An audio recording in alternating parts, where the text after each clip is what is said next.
Olá pessoal, aqui é o Rodrigo do time de Economia da SMI Consultoria.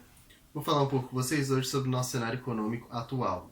A semana passada trouxe diversos indicadores internacionais, principalmente relativos à China e aos Estados Unidos, que, embora positivos, deixaram uma certa dúvida sobre qual o real andamento que encontra a retomada da economia desses países.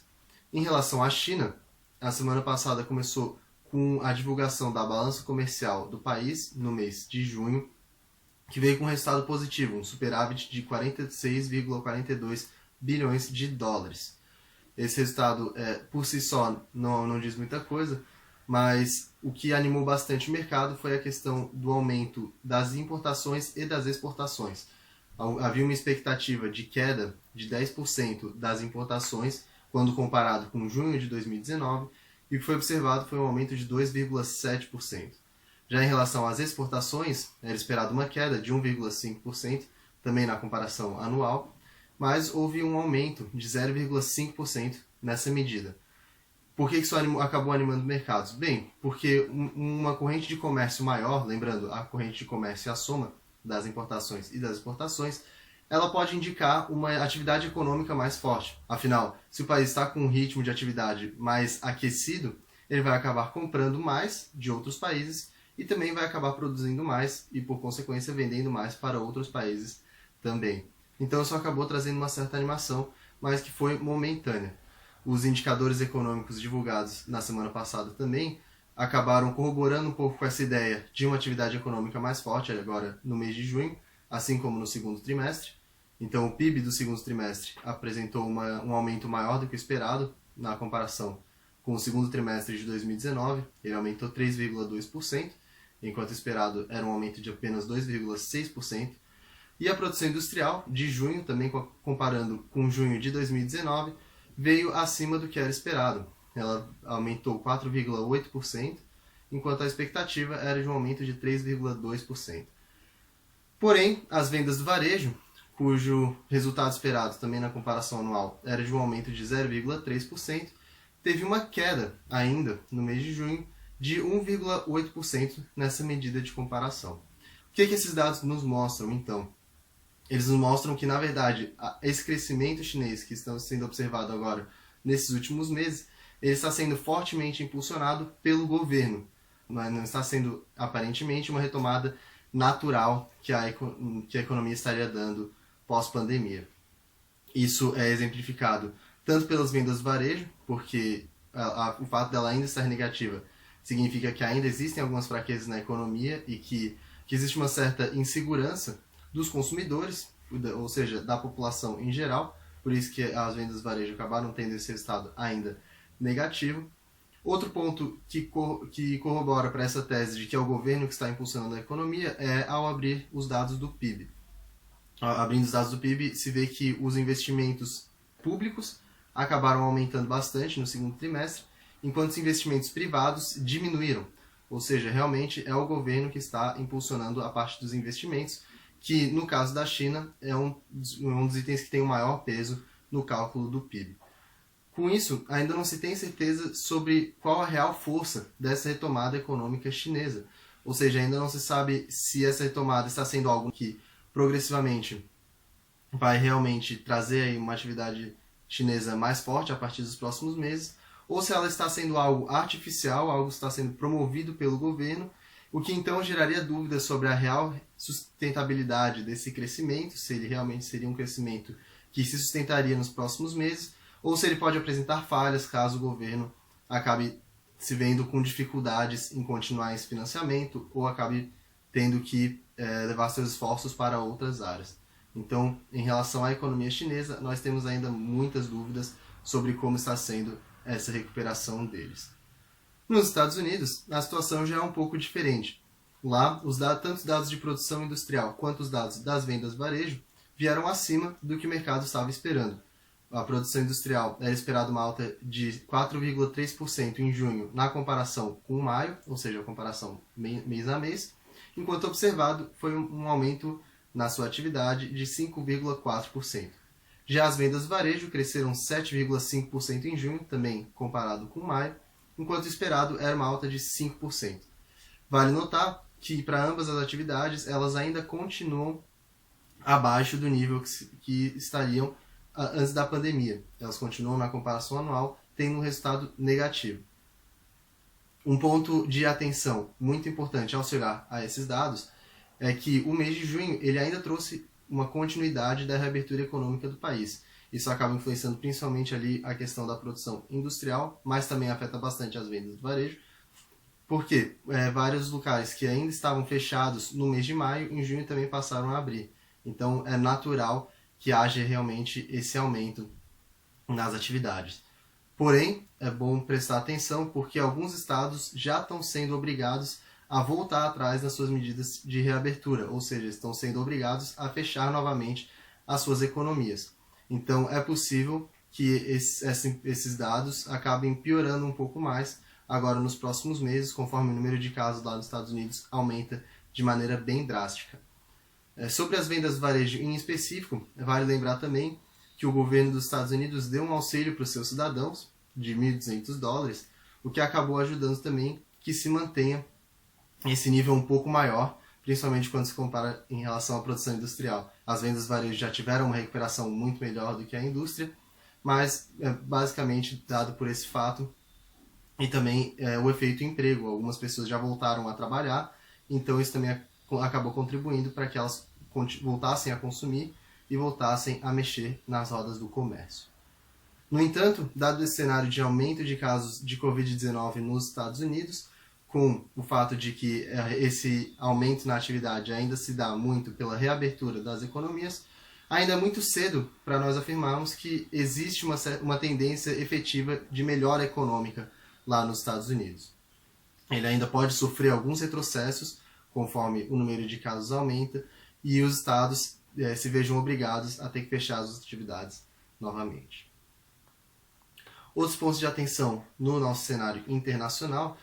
Na semana passada começou uma cúpula da União Europeia. Os 27 países que compõem o grupo se reuniram lá em Bruxelas para discutir sobre o fundo de 750 bilhões de euros de ajuda aos países afetados pela pandemia.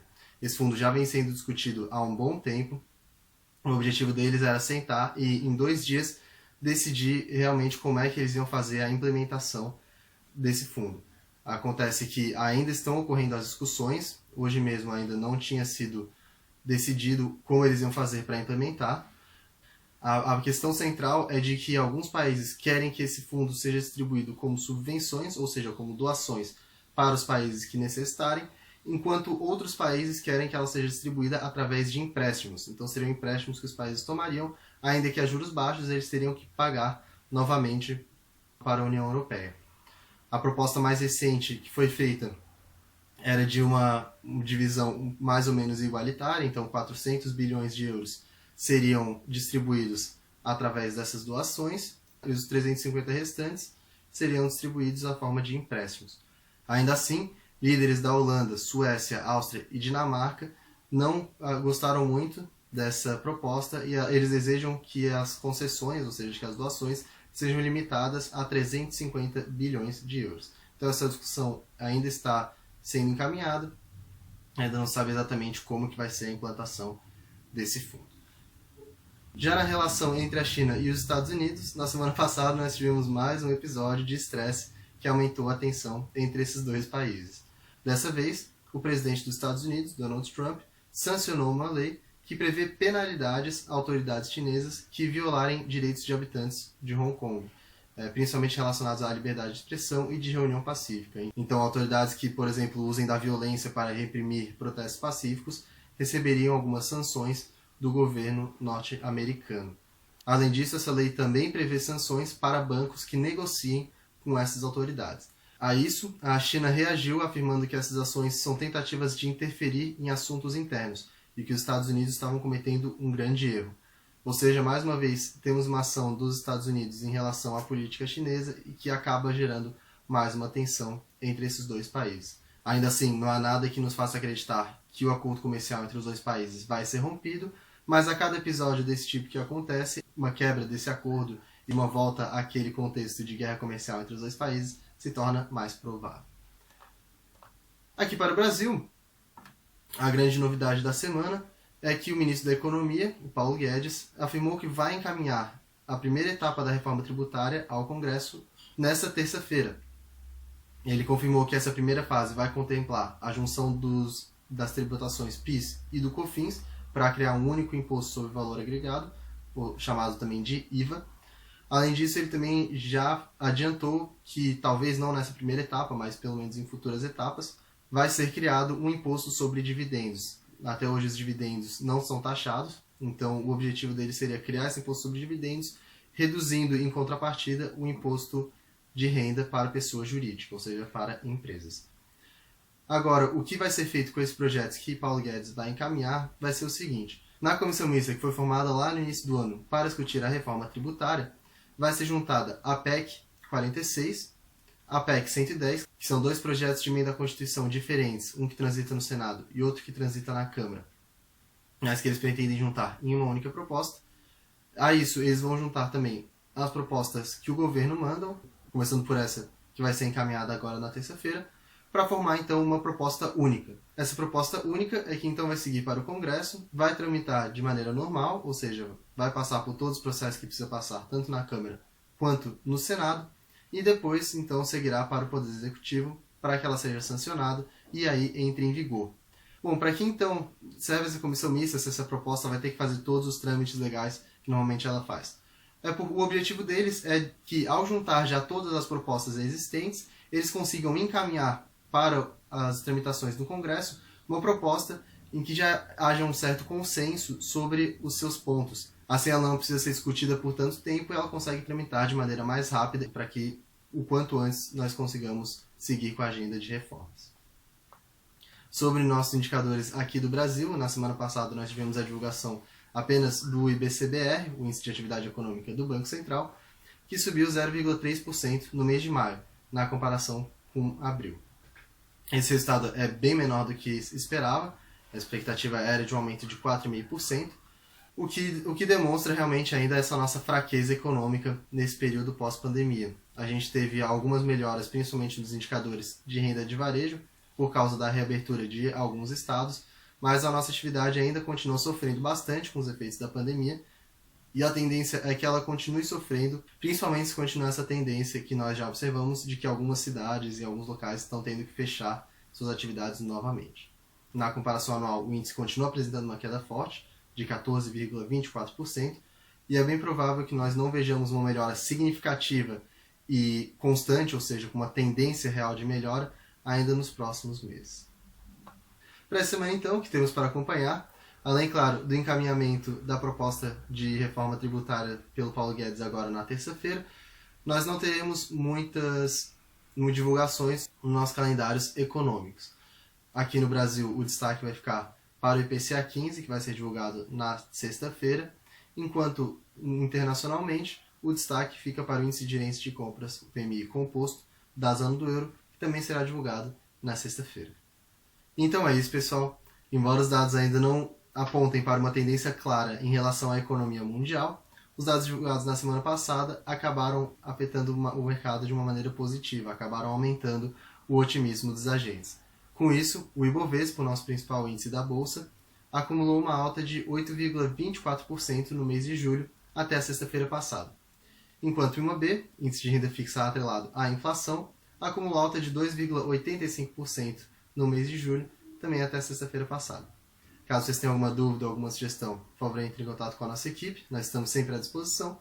Desejo uma ótima semana a todos e até a próxima.